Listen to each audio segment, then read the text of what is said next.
Hello guys, আসসালামু আলাইকুম।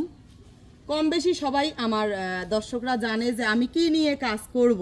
এখনও আমি কিন্তু ওইভাবে বলি নাই যে আমি কি নিয়ে কাজ করব। আমার দুইটা পেজেই আমি কাজ করতে চাই প্রতিবন্ধীদেরকে নিয়ে, অসহায় মানুষদেরকে নিয়ে। অলরেডি আজকে ফার্স্ট টাইম আমি এক অসহায় প্রতিবন্ধী বাবার দেখা পাইছি। ওনাকে আমার গেটের সামনেই দেখা পাইছি এবং সবাই কম বেশি জানেন যে আমি বাসা থেকে বের হই কম, একদমই কম বের হই। যেহেতু আমার বাসার সামনেই উনি আসছে, আজকের থেকে ওনাকে নিয়েই আমার ভিডিও শুরু এবং আজকের থেকেই আমি এই যাত্রায় পা রাখলাম। সবাই আমার জন্য দোয়া করবেন, এই অসহায় বাবার জন্য দোয়া করবেন যেন এনাদের নিয়ে আমি এগিয়ে যেতে পারি। উনি হচ্ছে ওনার কাছে যতটুকু শুনলাম অতটুকু হচ্ছে উনি যখন ওনার 21 বছর বয়স তখন থেকে নাকি উনি এই প্যারালাইসিস হওয়ার পরে তখন থেকে আপনি এই কাজে নিযুক্ত। তারপর থেকে উনি এইভাবেই গ্রামে গ্রামে পাড়ায় পাড়ায় উনি ভিক্ষাবৃত্তি বলা চলে, তাই না? ভিক্ষা করেই ওনার জীবন যাপন। পরিবারে কে কে আছে চাচা? পরিবারে আমার তিনজন ছেলে আর একজন আমার নাতনি আছে একজন, হ্যাঁ, আর আমার পরিবার আছে, ওনার ওয়াইফ আছে। তো হচ্ছে আজকে থেকে উনি যেহেতু আমার ওইভাবে সামর্থ্য নাই, আমার দর্শকরাও জানে যে ওইভাবে আমার সামর্থ্য নাই, আমি ওনাকে ওইভাবে করতে পাবো না।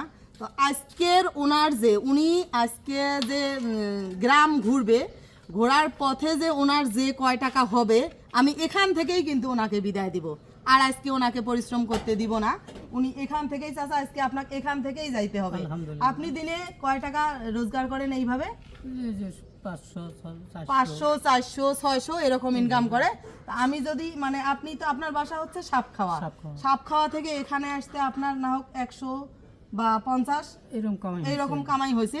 তা আমি ওনাকে দিব আজকে 500 টাকা দিব, যাতে উনি আজকে আর পরিশ্রম না করে এবং ওনার পাশে যেন আমি থাকতে পারি এবং এনার মতো আরও অসহায় হতদরিদ্র মানুষ যারা আছে তাদের পাশে যেন আমি থাকতে পারি। আপনারা সবাই আমাকে সহযোগিতা করবেন, আমার পাশেই থাকবেন, এতটুকুই চাওয়া পাওয়া আপনাদের কাছে। এনাদের পাশে যেন আমি থাকতে পারি। ওনাকে আজকে আমি 500 টাকা, আপনাকে 500 টাকা দিলেই আপনি এখান থেকে আলহামদুলিল্লাহ আপনি এখান থেকে চলে যাবেন। শুধু আমার জন্য দোয়া করবেন আর পরবর্তীতে এসে আপনি আমার সাথে যোগাযোগ করবেন। আপনার ফোন নাম্বার আছে না? আছে। আপনার ফোন নাম্বারটা শুধু আমাকে দিয়ে যাবেন। আপনারা সবাই আমার সঙ্গেই থাকবেন এবং আমাকে সহযোগিতা করবেন।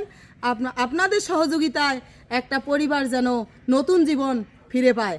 আল্লাহ হাফেজ, সবাই দোয়া করবেন। আসসালামু আলাইকুম।